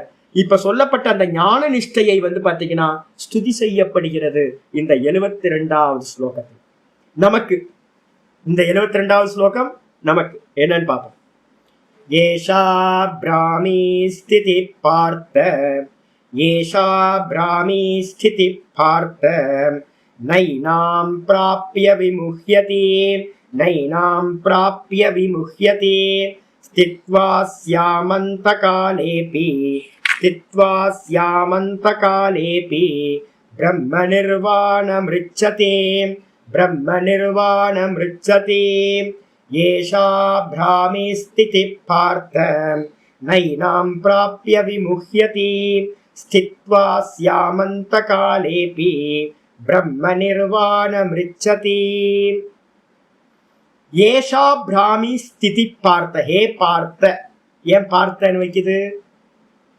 பிரிதா யாரு? குந்தி தேவி. பொறுமைக்கு வடிவம். குந்தி தேவி மாதிரி பொறுமையா இல்லவே இல்லைங்க. எவ்வளோ கஷ்டம்! ஐயோ, குந்தி தேவி பட்ட கஷ்டத்தெல்லாம் நம்ம அம்மாக்கள் யாரும் பட்டிருக்க மாட்டாங்க. எவ்வளோ கஷ்டங்க! ஐயோ, லைஃப் ஃபுல்லா கஷ்டம். முடிஞ்சு போச்சு. அப்பவும் வந்து பார்த்தீங்கன்னா அவங்க எப்படி இருந்தாங்க அப்படின்னா ஈஸ்வர பக்தியோட பொறுமையா இருந்தாங்க. இதே மாதிரி வந்து பார்த்தீங்கன்னா ஹே பார்த்த, இந்த ஞான நிஷ்டை அவ்வளோ எளிது இல்லை, சீக்கிரம் அடைஞ்சிடலாம சாமி, இல்லை, மெதுவா மெதுவா மெதுவா. எறும்பு வந்து பார்த்தீங்கன்னா மலையை ஏறி உச்சியை அடைகிற மாதிரி, சிகரத்தை தொடுற மாதிரி இந்த பயணம் ரொம்ப ஸ்லோவா நடக்கும். பார்த்து பார்த்து பார்த்து நிறைய கஷ்டங்களை தாங்க வேண்டியிருக்கும். அதனால ஹே பார்த்த, பொறுமையா இருந்துகிட்டு, ஹே பார்த்தனே அர்ஜுனா, ஏஷா பிராமி ஸ்திதி. ஏஷா பிராமின்னு என்ன அர்த்தம்? இந்த பிராமி ஸ்திதி. பிராமி ஸ்திதின்னு என்ன அர்த்தம்? நான் அகம் பிரம்மாஸ்மின்னு நிக்கிற ஸ்திதிக்கு பேரு பிராமி ஸ்திதின்னு பேரு. பிரம்மத்துல அவஸ்தானம், பிரம்மத்துல நிக்கிற ஸ்திதி. நான் நான் நான் நான் நான் நம்ம சொல்றோமே, அந்த நான் நான் நான், அந்த நான் தான் பிரம்மம், நான் பிரம்மமா இருக்கேன் அப்படின்றதுலயே தொடர்ந்து நிக்கிற அந்த ஸ்திதி. தேகத்தோட எந்த விஷயத்திலையும் சம்பந்தப்படாம வெறும் கான்சியஸ்னஸ்லயே நிக்கக்கூடிய அந்த ஸ்திதிக்கு பேரு பிராமி ஸ்திதின்னு பேரு. அந்த பிராமி ஸ்திதிக்கு ஏனாம் பிராப்ய, அப்படிப்பட்ட அந்த ஏனாம்ன்றதுக்கு அர்த்தம் அந்த ஸ்திதியை வந்து பாத்தீங்கன்னா அடைந்தவன் என்ன பண்ணணும் அப்படின்னு கேட்டீங்கன்னா, அவன் அடைந்தவன் ந விமுஹ்யதி, அவன் மோகத்தை அடைவதில்லை. என்ன நடந்தாலும், இந்த தேகத்துக்கு எது நடந்தாலும் எந்த ஒரு விஷயமும் இல்லை, அதோட அட்டாச்மெண்ட் ஒண்ணுமே இல்லாம இருக்கிறது. எது நடந்தாலும் சொப்பனம், சொப்பனத்துல எத்தனையோ வந்து போச்சு. அதே மாதிரி இந்த தேகம் எத்தனையோ முறை பிறந்துச்சு, கோடிக்கணக்கான முறை பிறந்துச்சு, கோடிக்கணக்கான முறை இறந்து போச்சு. இது எல்லாம் வந்து பாத்தீங்கன்னா என்னோடது இல்லை, இது எல்லாம் வெறும் தோற்ற மாத்திரம், சொப்பன மாதிரி அப்படின்னு. எது நடந்தாலும் மோகத்தை அடைவதில்லை, ந விமுஹ்யதி. அது மட்டும் இல்ல, ஸ்தித்வாஸ்யாம் அந்த காலேபி, இந்த ஸ்திதியை, இந்த பிராமி ஸ்திதின்னு சொல்லக்கூடிய இந்த ஸ்திதியை, தான் தான் தான் தான் நிக்கக்கூடிய அந்த ஸ்திதியை, ஞான நிஷ்டைன்னு சொல்லக்கூடியதை, ஆத்மானுபவம் பிரம்மானுபவம் சொல்லக்கூடிய அந்த ஸ்திதியை, அந்த காலேபி, அந்த காலேபின்னு நமக்கு லாஸ்ட் க்ஷணம் வரைக்கும் சான்ஸ் இருக்கு சுவாமி. யாரோ நேற்று ஒருத்தர் வந்தார், 72 வயசு சுவாமி அப்படின்னு. நான் என்ன சுவாமி பண்றது? 72 வயசு தானேங்க. இது வயசுக்கு ஏதாவது சம்பந்தம் இருக்கா அப்படின்னு கேட்டீங்கன்னா, வயசெல்லாம் தூக்கி போடுங்க, எல்லாம் ஒரே வயசு தான். பகவான் வந்து பாத்தீங்க அப்படின்னா இன்னும் 2 வருஷம் எனக்கு, பகவானே எனக்கு 2 வருஷம் வந்து பாத்தீங்கன்னா எனக்கு கொடு, நான் எப்படியாவது வந்து பாத்தீங்கன்னா அகம்ல நிக்கிறதுக்கு நான் முயற்சி பண்றேன் அப்படின்னு. முயற்சி பண்ணலாமே. இப்ப நிறைய எல்லாமே பழைய ஜென்ரேஷன் எல்லாம் வந்து பாத்தீங்கன்னா 90க்கு மேல தான், 90+ தான், எல்லாம் 95+ தான். யாரும் பயப்படாதீங்க, தனமாமிலாம் பயப்படாதீங்க, இன்னும் 15 வருஷம் இருப்பீங்க. எல்லாம் நிறைய 70 வயசுல இருக்கிறவங்க யாரும் கொஞ்சமும் வருத்தப்படாதீங்க. நீங்க எல்லாரும் கிரீன் ரெவல்யூஷனுக்கு முன்னாடி பிறந்தவங்க. நாங்க தான் வந்து பாத்தீங்க அப்படின்னா 65க்கு அப்புறம் பிறந்தவங்க. நாங்க தான் சீக்கிரம் போய் வந்துருவோம் உங்களுக்கு முன்னாடி. பகவான் உங்களுக்கு எல்லாத்துக்கும் என்ன பண்ணுவார் அப்படின்னு கேட்டீங்கன்னா, எல்லாத்துக்கும் 95+ தான் இருப்பீங்க. அப்ப இப்ப இருந்தீங்கன்னா கூட வந்து பாத்தீங்கன்னா இன்னும் 20 வருஷம் 15-20 வருஷத்துக்கு இருப்பீங்க. அப்ப 15-20 வருஷம் கடைசி க்ஷணம் வரைக்கும் நீங்க என்ன பண்ண முடியும்? முயற்சி பண்ண முடியும். கடைசி க்ஷணத்திலேயாவது, அந்த காலேபி, மூச்சு போறதுக்கு முந்தின க்ஷணம் வரைக்குமாவது இந்த ஸ்திதியை, இந்த பிராமி ஸ்திதின்னு சொல்லக்கூடிய பிரம்மஸ்திதியை எவன் அடைந்தானோ பிரம்ம நிர்வாணம் ரிச்சதி, அவன் பிரம்ம நிர்வாணம்னு சொல்லக்கூடிய மோட்சத்தை அடைகின்றான் அப்படின்னு ரொம்ப தெளிவா சொல்லியாச்சு. அப்ப இந்த ஸ்திதியை அடைஞ்சிட்டோம் அப்படின்னா மரணம் வந்தா என்ன, மரணம் வராட்டி என்ன சொல்லு, யோசிச்சு பாரு. எது நடந்தா என்ன? ஹார்ட் ஃபெயிலியர் ஆனா என்ன, கிட்னி ஃபெயிலியர் ஆனா என்ன, கண்ணு போனா என்ன, காது போனா என்ன, இல்ல சுகர் வந்து ஒரு காலை எடுத்தா என்ன, ஒரு கையை எடுத்தா என்ன, பேரலைசிஸ் அட்டாக் வந்தா என்ன, எது நடந்தா என்ன? ஏன்னு கேட்டீங்கன்னா, நான் என்னவாயிட்டேன்? தேகத்துல இருந்த நான் தேகத்தை நான் இல்லைன்னு ஒதுக்கிட்ட, தான் தான் தான் பிரம்மமே நான் அப்படின்னு கான்சியஸ்னஸ்ல நின்னாச்சு. அப்ப இது எல்லாத்துல எது நடந்தாலும் எனக்கு என்னவா இருக்கும்? திருஷ்யமா இருக்கும். ஸ்கிரீனுக்கு வந்து பாத்தீங்கன்னா காட்சிகளோட எந்த சம்பந்தமும் இல்லாத மாதிரி இவன் என்ன ஆகிறான்? பிரம்மத்தை அடைந்து பிரம்மத்திலேயே மோகம் இல்லாமல் இருக்கிறான். கடைசி க்ஷணம் வரைக்கும் நமக்கு சாய்ஸ் இருக்கு, சான்ஸ் இருக்கு அப்படின்னு மந்திரம் சொல்லு. பாஷ்யத்துக்கு வந்துருக்கு. ஏஷா, ஏஷா அப்படின்னா இந்த யதோக்தா சொல்லப்பட்ட, இந்த சொல்லப்பட்ட பிராமி. பிராமினா என்ன சுவாமி? பிரம்மணி பவா இயம் ஸ்திதி. பிரம்மத்துல நிக்கக்கூடிய இந்த ஸ்திதி. பேசிக்கிட்டே இருக்கிறது இல்லைங்க. சிரவண காலத்துல வந்து பாத்தீங்கன்னா புஸ்தகம் வேணும், மனன காலத்துல லாஜிக் வேணும். அதாவது ஆத்ம திருஷ்டிக்கு என்ன பண்ணணும்னு கேள்வி வரும்போது சொல்லுது என்னன்னா, ஸ்ரோத்தவ்யோ ஸ்ருதி வாக்கியபியஸ்ட. ஸ்ருதி வாக்கியங்களை இப்ப என் மூலமா நல்ல வேதாந்தத்தை கேளுங்க. நல்லா 2-3 வருஷத்துக்கு நல்லா கேளுங்க. 5-6 வருஷம் நல்லா சிரவணம் பண்ணுங்க. அதுக்கப்புறம் வந்து பாத்தீங்கன்னா யுக்தியை வச்சுக்கிட்டு மந்தவ்யஸ்ச உபபத்திபிகி, ஸ்ரோத்தவ்யோ ஸ்ருதி வாக்கியபியா மந்தவ்யஸ்ச உபபத்திபிகி, நல்ல லாஜிக் வச்சு இது திருஷ்யம் நான் திரஷ்டா, இது திருஷ்யம் இது நான் திரஷ்டா அப்படின்னு நல்லா அந்த லாஜிக்கை வச்சுக்கிட்டு எல்லாத்தையும் கடாச்சி தூக்கி போடுங்க. எல்லாத்தையும் இது நான் இல்லை, இது நான் இல்லை, இது நான் இல்லைன்னு நல்லா மனனம் பண்ணுங்க. மத்துவாச்ச சததம் தியேயா, நல்லா மனனம் பண்ணிட்டு சதா காலம் ரமண பகவான் மாதிரி என்ன பண்ணணும்? நிதித்தியாசனத்துல எல்லாத்தையும் உதாசீனப்படுத்திட்டு வெறுமனே அகம் அகம் அகம் அகம் அகம்ன்ற ஸ்புரண மாத்திரமா நில்லுங்க. ஆத்ம தியானத்துல நில்லுங்க. இந்த 3த்தையும் பண்ணா ஏதே தர்ஷன ஹேத்தவ ஸ்ரோத்தவ்யோ ஸ்ருதி வாக்கியபியா மந்தவ்யஸ்ச உபபத்திபிஹி மத்வாச்ச சததம் தியேயஹ ஏதே தர்ஷன ஹேத்தவ. அப்ப சிரவணம் பண்ணுங்க, மனனம் பண்ணுங்க, நிதித்தியாசனம் சொல்லக்கூடிய ஆத்ம தியானத்தை பண்ணுங்க. ஆத்ம தியானத்தை பண்ணிட்டு தான் தானா எஸ்டாபிஷ் ஆகிறது பிரம்மம் நான் அப்படின்னு அந்த நிலையில நிக்கிறதுக்கு பேர் தான் பிராமி ஸ்திதின்னு பேர். அந்த பிராமி ஸ்திதியை அடைந்தவன் சர்வம் கர்ம சந்நியஸ்ய. அவனுக்கு எதாவது செய்ய வேண்டியது இருக்கா சுவாமி அப்படின்னு கேட்டீங்கன்னா 3:17 சொல்ற, எஸ்து ஆத்ம ரதிரேவஸ்யாத் ஆத்ம திருப்தஸ்சமானவன் ஆத்மன் ஏவச்ச சந்துஷ்டக தஸ்ய காரியம் ந வித்யதே. அவனுக்கு இந்த உலகத்துல செய்ய வேண்டியது எல்லாம் முடிஞ்சு போயிடுது. கிருதகிருத்தியன் அப்படின்னு சொல்லப்படுறான் அவன் தான். அப்ப தான் தான்ல நிக்கிறது மட்டும்தான் இந்த உலகத்தோட கடைசி காரியம். அந்த தான் தான்ல நிட்ட பிறகு இந்த உலகத்துல செய்ய வேண்டியது ஒண்ணும் இல்லை. அதனால எல்லா கர்மங்களையும் விட்டுட்டு சந்நியஸ்ய சர்வம் கர்மம் கர்ம சந்நியஸ்ய எல்லாத்தையும் விட்டுட்டு பிரம்ம ரூபேன ஏவ அவஸ்தானம், பிரம்ம ரூபத்திலேயே ததா திருஷ்டுகு சுரூபே அவஸ்தானம். யோக சூத்திரத்துல படிச்சோமா? அதேதான். சுரூபத்துல என்ன சுரூபம்? பிரம்மஸ்வரூபம். தன்னுடைய சுரூபம் பிரம்மஸ்வரூபம், சச்சிதானந்தம், அதான் பிரம்மம். அந்த சச்சிதானந்த சுரூபத்திலேயே வந்து அவஸ்தானம் நிலை பெறுதல். புரிஞ்சா போதும்லாம் இங்க சொல்லலை. புரிஞ்சா போதும்ன்றதெல்லாம் பேச்செல்லாம் இல்லவே இல்லை.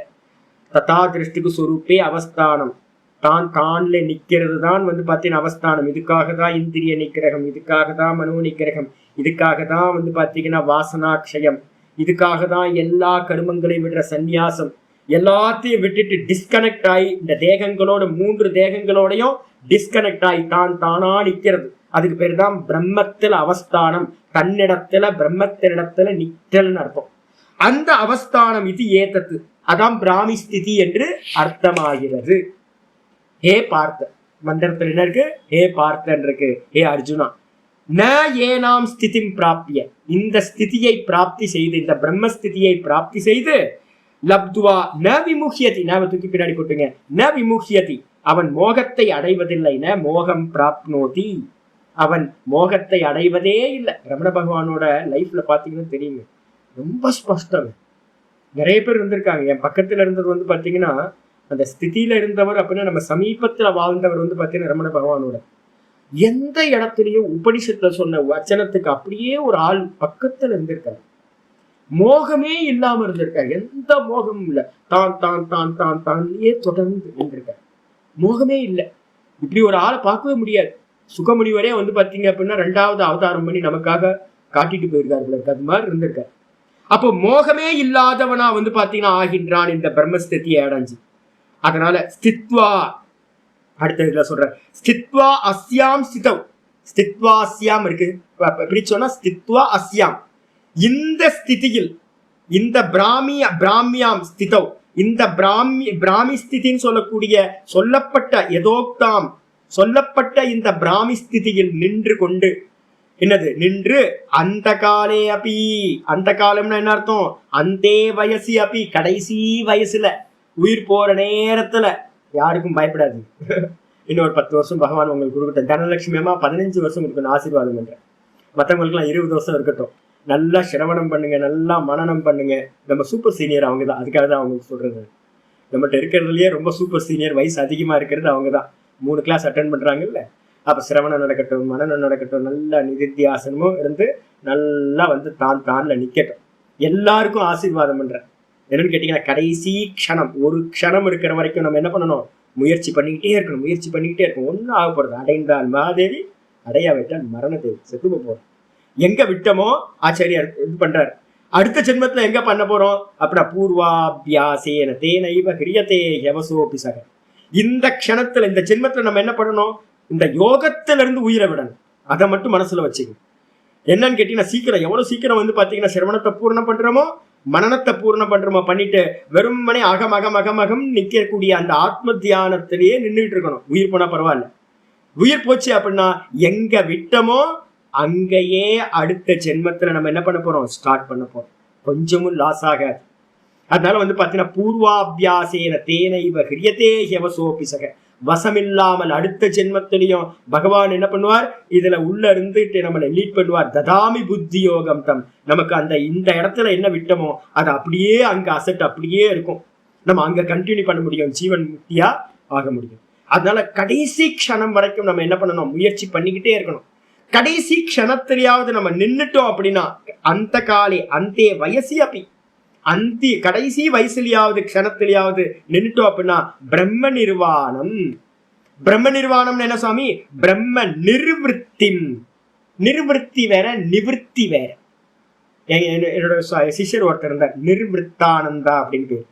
நிர்வൃத்த அப்படின்னா என்ன அர்த்தம்னு கேட்டீங்கன்னா, தூக்கத்துல இருக்குல்ல அந்த நிலைக்கு பேர் பாத்தீங்கன்னா ஆனந்தம், பேரானந்தம். நம்ம அனுபவத்துல அந்த பேரானந்தத்துக்கு பேர் பாத்தீங்கன்னா நிர்வൃத்தி அப்படின்னு பேர்.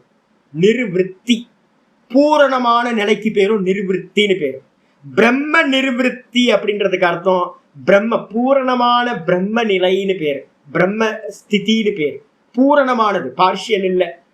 வெறும் இண்டிவிஜுவல் கான்சியஸ்னஸ்ல நிக்கிறது இல்லை. அது பார்ஷியல் என்லைட்மெண்ட். அப்ப அதனால பாத்தீங்கன்னா அகம் பிரம்மாஸ்மின்ற ஞானத்து மூலமா அந்த பிரம்மத்திலேயே எஸ்டாப்ளிஷ் ஆகிறதுக்கு பேரு பிரம்ம நிர்வൃத்தின்னு பேரு. அதுக்கு பேர் தான் நிர்வாணம்னு பேரு. அதுக்கு பேர் தான் மோக்ஷம்னு பேரு. அந்த மோக்ஷத்தை ரிச்சத்தினா கச்சதி அடைகின்றான். கடைசி க்ஷணம் வரைக்கும் நமக்கு சாய்ஸ் இருக்கு சொல்லிட்டார். சான்ஸ் இருக்கு. கிமு வக்தவியம். அப்போ கிரகஸ்தாசிரமத்துல இருக்கிற எல்லாத்துக்குமே இப்படி சொல்லியிருக்கு. எல்லாத்தையும் முடிச்சுட்டு கிரகஸ்தாசிரத்துல ஒவ்வொரு பிரம்மச்சரியம், கிரகஸ்தம், வானப்பிரஸ்தம்.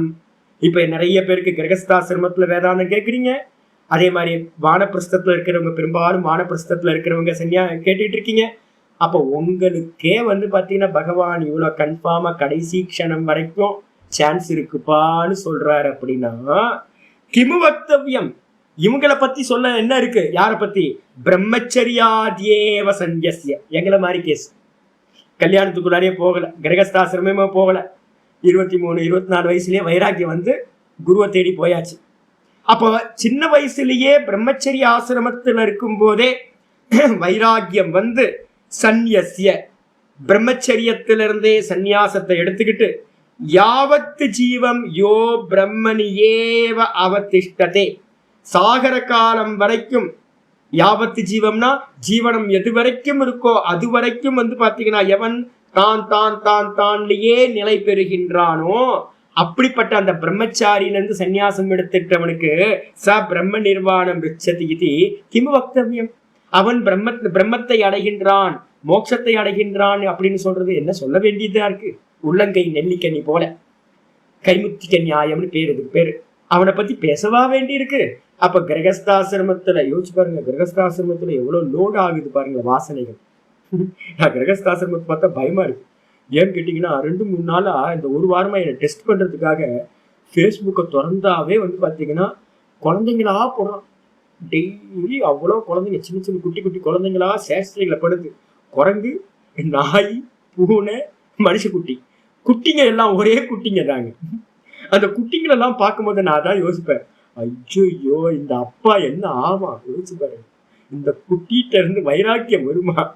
ஒரு ஒரு குழந்தை, பெண் குழந்தை வந்து அப்பா அப்படின்னா முடிஞ்சு போச்சு, ஜீவனம் மோட்சமாவது மண்ணாங்கட்டியா, உனக்காக நான் ஜீவனத்தையே கொடுப்பேன் அப்படின்னு. குழந்தைங்களுக்காக தான் நம்ம எல்லாமே வாழ்ந்துட்டு இருக்கோம். யோசிச்சு பாருங்க. ஒரு டைமுக்கு மேல வந்து பாத்தீங்கன்னா அந்த புத்திர மோகம் இருக்கு பாருங்க, ஐயோ முடிச்சு போச்சு. நான் தான் இப்ப பாக்குறேன், ஐயோ இந்த குழந்தைய வச்சுக்கிட்டு அவன் வந்து பாத்தீங்கன்னா மோட்சமாவது மண்ணாங்கட்டியாவது. அது பண்ற சேஷ்டைகளும் விளையாட்டையும் ஒரு அப்பா வந்து பாத்தீங்கன்னா படுத்துக்கிட்டு மேல வந்து அந்த குழந்தைய விட்டுட்டு அந்த குழந்தைய புத்தக்கான்னு மேல மிதிச்சுக்கிட்டு இருக்கு. அவர் சந்தோஷப்படுறாரு. அப்படியே நமக்கு எல்லா அனுபவம் தானே. அப்போ ஒவ்வொரு வயசுலயும் பிறந்ததுல இருந்து வந்து பாத்தீங்கன்னா அந்த குழந்தைங்க மேல இருக்கிற அன்பு வந்து பாத்தீங்கன்னா இன்க்ரீஸ் ஆகிட்டே இருக்கு. மோகம் வந்துகிட்டே இருக்கு. திருதராஷ்டிரன் கதை நடந்துச்சு. அவனுக்கு இருக்கிற மோகம் வந்து பாத்தீங்கன்னா அதுக்காக தானே இந்த பாகவத இந்த மகாபாரத போரே நடந்துச்சு. இந்த மோகம் வந்து பாத்தீங்கன்னா போக மாட்டேங்குது.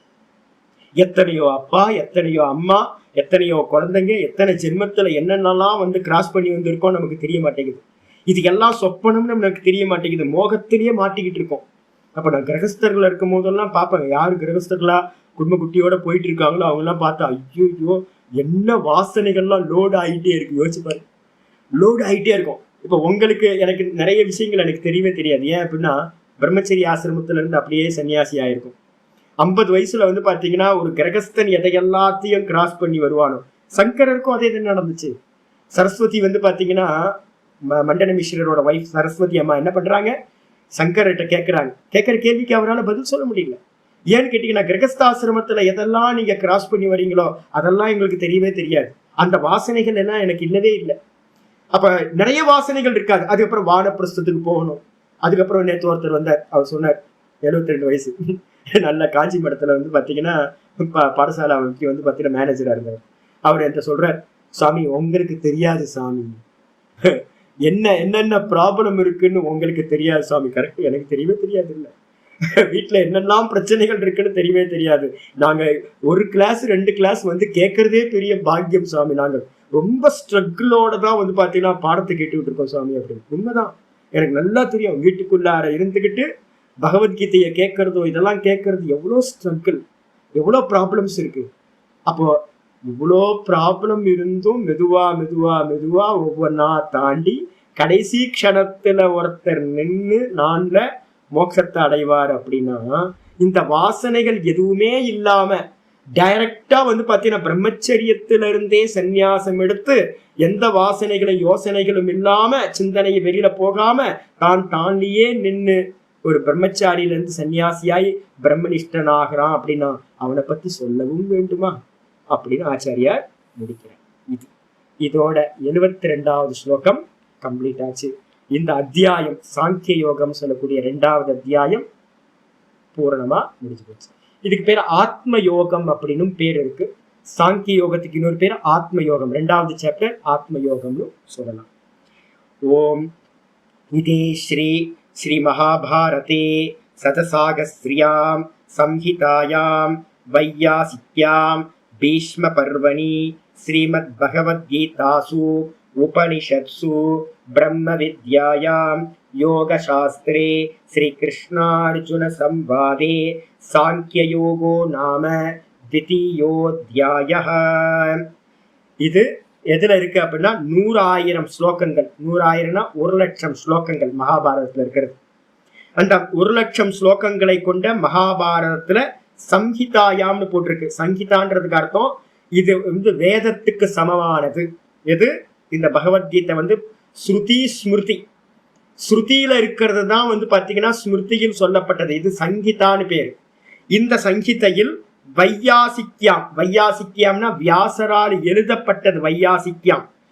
அப்படிப்பட்ட அந்த வியாசரால் எழுதப்பட்ட 100,000 ஸ்லோகங்களை கொண்ட இந்த சங்கீதான மந்திரத்துக்கு சமமா இருக்கக்கூடிய பீஷ்ம பர்வணி. இந்த மகாபாரதத்துல பீஷ்ம பருவம்னு ஒரு பருவத்துல இது வந்து பாத்தீங்கன்னா ஸ்ரீமத் பகவத்கீதான்ற இந்த பகவத்கீதையில, இந்த பகவத்கீதை எது அப்படின்னா உபனிஷத்சு. உபனிஷத்துல எது இருக்கோ அதுதான் இந்த பகவத்கீதையில சொல்லப்பட்டிருக்கு. பிரம்ம வித்யாயாம், பிரம்ம வித்யான்றதுக்கு அர்த்தம் இந்த பிரம்மசூத்திரத்துக்கு பேரு பிரம்ம வித்யான்னு பேரு. பிரம்ம வித்யான்னு சொல்லக்கூடிய பிரம்மசூத்திரத்துல எது இருக்கோ அதுதான் இந்த கீதால சொல்லப்பட்டிருக்கு. அது மட்டும் இல்ல, யோக சாஸ்திரே, யோக சாஸ்திரத்துல என்ன சொல்லப்பட்டிருக்கோ அதுதான் இங்கேயும் சொல்லப்பட்டிருக்கு. அப்படிப்பட்ட இந்த கிருஷ்ண அர்ஜுன சம்வாதே, ஸ்ரீ கிருஷ்ணருக்கும் அர்ஜுனனுக்கும் நடந்த சம்வாதத்துல சாங்கிய யோகம் என்ற பெயரை உடைய 2வது அத்தியாயம் இன்னையோட இந்த 72வது ஸ்லோகத்தோட சமாப்தமாச்சு, பூரணமாக நிறைவுற்றது. ஓம் தத் சத். இது ஸ்ரீ கிருஷ்ணார்ப்பணமஸ்து. நல்லபடியா 2வது அத்தியாயத்தை கம்ப்ளீட் பண்ணிருக்கோம். வந்து ஓம் கீதா சாஸ்திரமிதம் புண்ணியம் எப்பட்டேத் பிரயதः புமான் விஷ்ணோ பதமவாப்னோதி வயசோகாதிவர்ஜிதः கீதாத்யயனசீலஸ்ய பிராணாயாம பரஸ்ய ச நைவ சந்தேஹி பாபானி பூர்வஜன்ம கிருதானி ச மல நிர்மோச்சனம் பும்சாம் ஜலஸ்நானம் தினே தினே தினே தினே சகிருத் கீதாம்பசி ஸ்நானம் சம்சாரமல நாசனம் கீதா சுகீதா கர்த்தவ்யா கிமன்யை சாஸ்திர விஸ்தரைஹி யா ஸ்வயம் பத்மநாபஸ்ய முகபத்மாத் வினிஸ்ருதாம் பாரதாமிருத சர்வஸ்வம் விஷ்ணோ வக்த்ராத் வினிஸ்ருதம் गीता गंगोदकं पीत्वा पुनर्जन्म न विद्यते सर्वोपनिषदो गावः दुग्धा गोपालनन्दनः पार्थो वत्ससुधीर्भोक्ता दुग्धं गीतामृतं महत् एकं शास्त्रं देवकी पुत्रगीतम् एको देवो देवकी पुत्र एव एको मन्त्रस्तस्य नामानि यानि कर्माप्येकं तस्य देवस्य सेवा. इति श्रीमद्भगवद्गीता माहात्म्यं सम्पूर्णम्. ओम श्री कृष्णाय परमात्मने नमः. श्री कृष्ण कृष्ण कृष्ण. ओम पूर्णमदः पूर्णमिदं पूर्णात् पूर्णमुदच्यते पूर्णस्य पूर्णमादाय पूर्णमेवावशिष्यते. ओम शांति शांति शांति. हरि ओम. श्री गुरुभ्यो नमः. हरि ओम. ओम तत्सत्. नारायण नारायण नारायण. हरि ओम जी. நல்ல ரொம்ப பொறுமையா இருந்து பாடம் கேட்டிருக்கீங்க. பகவான் உங்களுக்கு எல்லா அனுகிரகங்களையும் பண்ணட்டும். இந்த சொல்லக்கூடிய அந்த பிராமி ஸ்திதி பார்த்தீங்கன்னா உங்களுக்கு எல்லாத்துக்கும் வாய்க்கட்டும் அப்படின்னு, இந்த ஜென்மத்திலேயே வாய்க்கட்டும்னு பூரணமா அனுகிரகம் பண்ற ஆசீர்வாதம் பண்றேன். எல்லாரும் லட்சியம் பிரம்மஸ்திதி தான். அந்த பிராமி ஸ்திதியை எல்லாரும் பிராப்தி பண்ணணும். ஈஸ்வரன் உங்க கூடயே இருப்பார். கிருஷ்ண பரமாத்மா கூடயே இருப்பார். உள்ளுக்குள்ளாரையே ஆத்மாவா இருக்கார். அப்ப அவரையே பிரார்த்தனை பண்ணுங்க, அவரையே லட்சியமா வச்சுக்கிட்டு அவராவே நம்ம ஆகணும். ஹரி ஓம்.